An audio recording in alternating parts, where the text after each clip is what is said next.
Well, hello, folks out there in YouTube land. Got a big show lined up for you. Let's get right on into it. All right, let's pull up this screen. Yep, there are folks in the media, they're trying to make the case for USC and LSU over the Vols somehow, some way.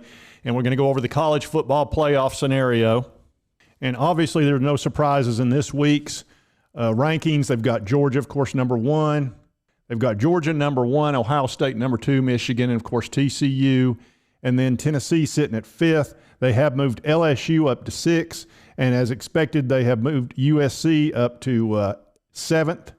Alabama 8, Clemson 9, and Utah 10, and so on and so forth. Oregon dropped down to 12th? Yeah, 12. And then they've got the one-loss North Carolina in the ACC sitting at 13. Ole Miss dropped to 14. So no surprises there, and everybody fully expected that. I'm sure you did too. The reality is they're trying to figure out some way to get USC and LSU into this playoff. And not everybody's going along with that. Surprisingly, there are some folks that are fighting that pretty hard that aren't typically on our side, which is good because they are movers and shakers in the sports world, and their opinions actually do matter. Now, when we talk about USC, they're big supporters. They've got people like Keyshawn Johnson out there talking smack about how they should be ranked ahead and how if they win their little conference championship, they should be ahead of Tennessee for whatever reason. It's ridiculous. And also Chris Mad Dog Russo, another guy I've watched on ESPN. Oh, they're, it's the schedule they're playing, and, they're playing the teams they've been asked to play, and they're winning, etc. Of course, USC has a loss. So, it's a little bit ridiculous.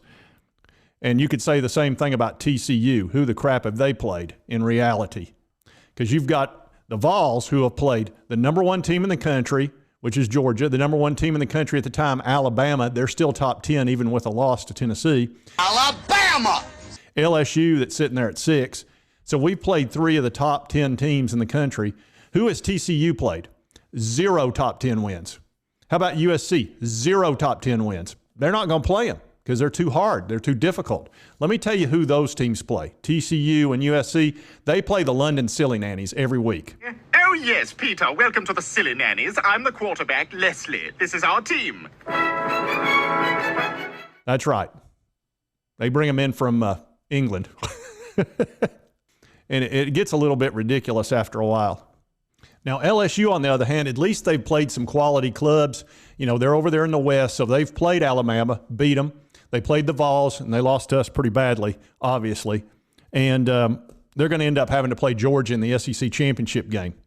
So while I completely disagree, there's no possible way they could be put ahead of the Vols, because the reality is we went down to Death Valley. Well, first of all, if it gets down to it and we're sitting at 11-1 and they've got 2 losses and we've only got 1 and ours is to Georgia, and we went down to Death Valley and just beat the dog crap out of them.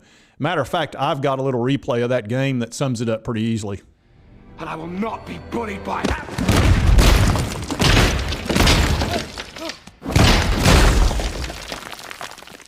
Yep, that's how it went.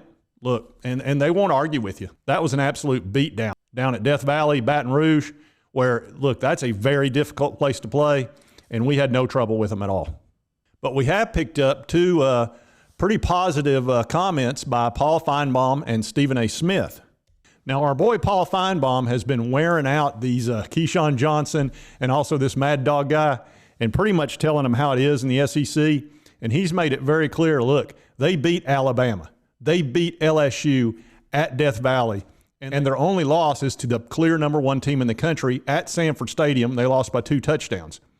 And when everybody was screaming about how great Oregon is, Oregon got their butts handed to them on a neutral site, on a completely neutral site in Atlanta, where they had the opportunity to buy half the tickets and didn't. That's their issue. It's still a neutral site. I would have loved to have played Georgia in Atlanta and had half the tickets available to us. But Feinbaum made that very clear and pretty much laughed that out, said it's ridiculous that the people are talking about putting either LSU or USC in front of Tennessee, which that surprises me. A lot of times Feinbaum kind of creaks us, but not in this case.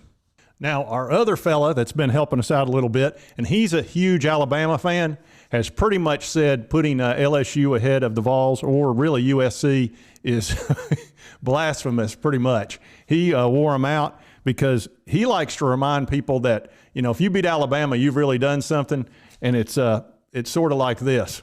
He beat Joe Lewis's ass. That's right, he did whoop Joe Lewis' ass.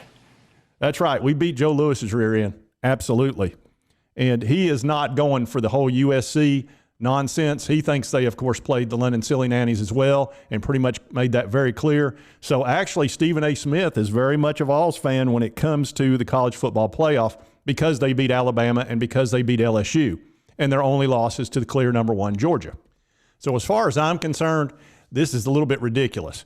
All we need to do is continue to win. We need to win out. We need to whoop up on South Carolina, and we need to whoop up on Vanderbilt, which that shouldn't be a problem. And I fully expect us to checkerboard Vandy Stadium. That'll be fun.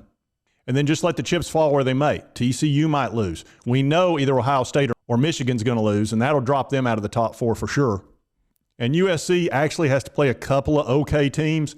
Nothing tough. They're not going to play any top 10 teams. Look, they're out in the West Coast. They never play top 10 teams. That's just how it works out there. There are no top teams out there. But they do have to play like a 3-loss Notre Dame team and I don't know how many losses UCLA has. And then they may have to play Oregon. You know, that's an okay team, pretty solid. So, you know, they'll have to play some, you know, top 20 teams in there, top 25. Which, look, that's good for them. That's a very hard ball game when they got to play somebody in the top 25. That's legit. They would never play a top 10 team. So, you know, and I don't blame them. Look, you know, the SEC is brutal, and most teams wouldn't last in their 5 seconds. If you put Clemson in SEC, I'm sorry, that would just be pitiful. They might win 6-7 games if they're lucky, especially this year and last year. They're just awful compared to what we've seen them do in the past. But anyway, just wanted to give you a nice little update on the Vols, sitting at 5, waiting to move up into the top 4, depending on who loses. And we know somebody's going to have to lose. You know, there's no question because they're playing each other. So that'll be interesting to see how that goes. If you like this content, be sure to hit that like button. Lets me know to continue to cover the Vols. And yes, that is Will Ferrell, by the way, in case you're wondering.